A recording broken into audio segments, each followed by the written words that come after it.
Wherever you go, whatever you do, throw a little at it. Omax, Vest and Briefs.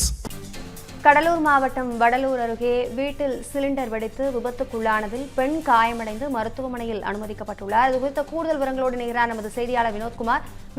விபத்து குறித்த முழு விவரம் என்ன, விரிவாக வழங்கலாம்.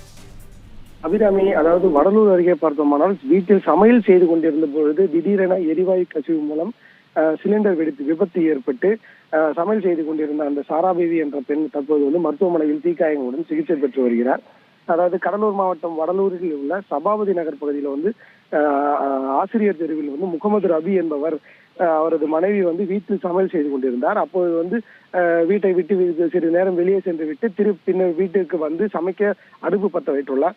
ஆனா அப்போது பார்த்தோம்னா அந்த எரிவாயு சிலிண்டரிலிருந்து அதிக அளவு கேஸ் லீக் ஆகி வீடு முழுவதும் சுற்றி இருந்துள்ளது. இது தெரியாமல் அவர் அடுப்பை பற்ற வைத்துள்ளார். அப்பொழுது பார்த்தோம்னா வீடு முழுவதும் சுற்றி இருந்த அந்த கேஸ் வாயு தீப்பற்றி எரிந்து பெரிய அளவு விபத்து ஏற்பட்டு வீட்டின் சுவர் பல்வேறு இடங்களில் இடிந்து விபத்து ஏற்பட்டது. இந்த விபத்தில் சாராபேவி அதிக அளவு தீக்காயங்கள் அடைந்துள்ளார். இதையடுத்து சம்பவ இடத்திற்கு தீயணைப்பு துறையினர் விரைந்து அவரை மீட்டு மருத்துவமனைக்கு சிகிச்சைக்காக அனுப்பி வைக்கப்பட்டுள்ளார்.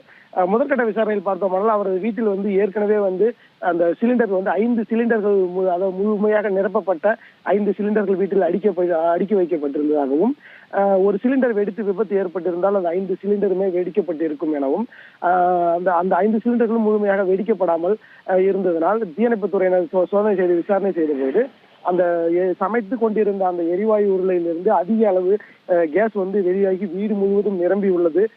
பின்னர் இவர் சமைப்பதற்காக அடுப்பை பற்ற வைத்த பொழுது வீட்டில் தேங்கி இருந்த அந்த கேஸ் மட்டுமே வெடித்து விபத்து ஏற்பட்டுள்ளதாக முதற்கட்ட விசாரணையில் தெரிய வந்துள்ளது. அபிராமி, தகவல்களுக்கு நன்றி வினோத்குமார்.